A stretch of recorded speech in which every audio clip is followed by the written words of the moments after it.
নমস্কার, তোমাদের কাছে আবার একটি নতুন ভিডিও নিয়ে হাজির। আমি বিশ্বজিৎ। উল্টো রথের মাসির বাড়ি থেকে ফিরছিলেন জগন্নাথ দেব। তো আজকে সেই জগন্নাথ রথের উৎসবের দিনে উল্টো রথ, সেই রথ জগন্নাথ দেবের কাছে আমরা গিয়ে তোমাদের কাছে একটি ছোট্ট ভিডিও নিয়ে হাজির। তোমরা দেখতে থাকো আর বিশ্বজিতের পাশে অবশ্যই থাকো। জগন্নাথ, জয় জগন্নাথ। জগন্নাথ তো জগতের নাথ, তিনিই তো অনাথের নাথ, জগন্নাথ, তাই তো? জয় জগন্নাথ, জগন্নাথ, জয় জগন্নাথ, জগন্নাথ, জয় জগন্নাথ। এবং এখানটায় আমি আমার ভাইজি দুজনে মিলেই গিয়েছিলাম। তো রথের রশি ধরে আমরা পায়ে পায়ে সবার সাথে মিলিয়ে একই সাথে আমরা হেঁটেছিলাম, একটু আনন্দ উপভোগ করেছিলাম। তো তোমরা দেখতে পারবে, আমার ভাইজি আছে এখানে, পল্লবী। তো পল্লবীও ধরে পায়ে পায়া মিলিয়ে হাঁটছিলেন। জগন্নাথ দেব, তুমি সকলের মঙ্গল করো। আবার একটি বছর বাদে আমরা আবার তোমাকে দেখতে পাবো এবং তোমার মেলাতে আমরা আবার ঘুরতে যেতে পারবো। তাই তোমার কাছে আমার একটাই, অন্তর থেকে তোমার কাছে আমার একটাই আবদার, একটাই অনুরোধ, জয় জগন্নাথ। তোমারই তো, সকলেই তো তোমারই তো সন্তান, তুমি ভালো রেখো। এই যে আমাদের পল্লবী মা, তো সকলকে তুমি ভালো রাখো, সুস্থ রাখো। পৃথিবীতে দেখো কিন্তু কেউ কারো না, আমারও কিন্তু কেউ নেই পৃথিবীতে। তুমি আমাকে পাঠিয়েছ, তুমি আমাকে দেখবে, আমার কি আছে? ঠিক তো? তুমি আমার সব।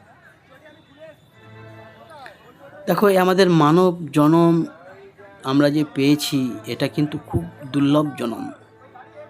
তাই এটাকে আমরা অবশ্যই সঠিক কাজে লাগাবো। কারো সাথে হিংসা করব না, কারো সাথে বেইমানি করব না, সঠিকভাবে থাকতে আমরা চেষ্টা করব। কিন্তু সঠিকভাবে কিভাবে থাকব, সেটা কিন্তু সিদ্ধান্ত কিন্তু আমাদের নিতে হবে। দেখো, ঈশ্বর কিন্তু প্রতিটি মানুষের মধ্যেই বিরাজ করেন। ঈশ্বর কিন্তু নিরাকার, ঈশ্বরের কিন্তু কোনো আকার নেই। তুমি যাকে যেমনভাবে দেখবে, ঠিক তেমনভাবেই তুমি তাকে দেখতে পারবে।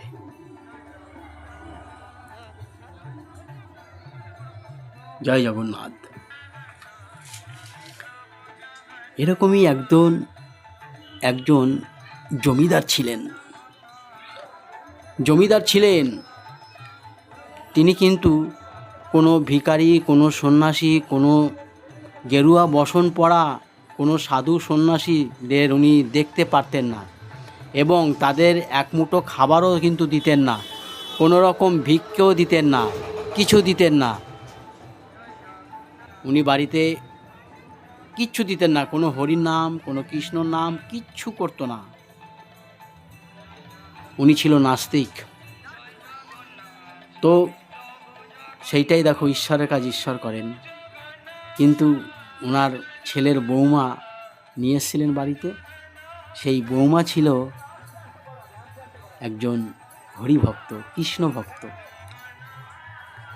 তিনি কিন্তু প্রতিদিন সকালে উঠে হরির নাম, কৃষ্ণ নাম জপ করার পরে তারপরে তিনি মুখে জল নেন। তার আগে কিন্তু উনি জল নেন না।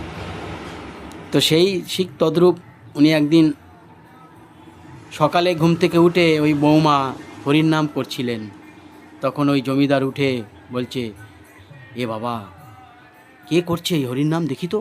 উঠে দেখে ওনার বৌমা করছে। যে ওনার বৌমাকে বলেছিলেন, তুমি কিন্তু এই বাড়িতে কোনো দিন হরির নাম, কৃষ্ণর নাম কোনো কাউকে কিছু কোনো দিন দেবে না, তোমাকে আমি আজকে শেষবারের মতো বলে দিলাম। তো যথারীতি উনি ওনার শ্বশুরকে কথা দিয়েছিলেন যে না, আমি আর কোনো দিন করবো না বাবা এই কাজ, কোনো দিন করবো না। উনি ভীষণ দুঃখ পেয়েছিলেন, ঈশ্বরের কাছে কান্না করেছিলেন যে আমাকে তুমি এই কেমন জায়গায় এনে তুমি হাজির করলে প্রভু, এখান থেকে তুমি আমাকে কি করে আমি তোমার স্মরণ করব। তিনি কিন্তু মুখ বন্ধ করে দিয়েছিলেন, কিন্তু ওনার অন্তর তো বন্ধ হয়নি। অন্তর থেকে সারাক্ষণ ওনার গুণগান, ঈশ্বরের নাম কিন্তু সবসময় করতেন, কিন্তু ওনার মুখে করতেন না, ওনার অন্তর থেকে, ওনার মন থেকে করতেন। তো এমন একদিন একটা সাধু, হাতে কুমণ্ডল, গেরুয়া বসন পরা একজন এসে হাজির ওই দরজায়। তখন বাড়ির বৌমা খাচ্ছিলেন। বলছে, মা আমাকে কিছু খাবার দেবে, আমি 3 দিন কিছু খাইনি, প্রচুর অভুক্ত, আমি কিছু খেতে দেবে। কিন্তু ওনার শ্বশুরকে কথা দিয়েছে কোনো সাধু সন্ন্যাসীকে কিছু খেতে দেবে না। কিন্তু সেই সাধুকে একটা কথা বলেছিলেন, এই বাড়িতে আমরা পুরনো খাই, নতুনের কোনো আমদানি নাই। এই বাড়িতে আমরা পুরনো খাই, নতুনের কিছু আমদানি নাই বাবা। তখন সে ওই কথাটা শুনে চুপ করে চলে যান, কিছু বলেনি সাধু। কিন্তু ওই কথাটা দেখেছিলেন জমিদার উপর থেকে। তখন যথারীতি জমিদার এসে তার বৌমাকে জিজ্ঞেস করলেন, বৌমা তোমাকে একটা কথা আমাকে জবাব দিতে হবে।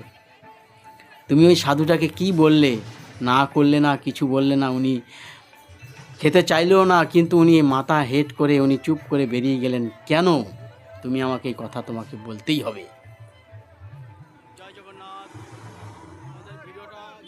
তখন বৌমা বলছিল, না বাবা, এই কথা বললে আপনি আমাকে এই বাড়ি থেকে বার করে দেবেন, আমি এই কথা বলতে পারবো না।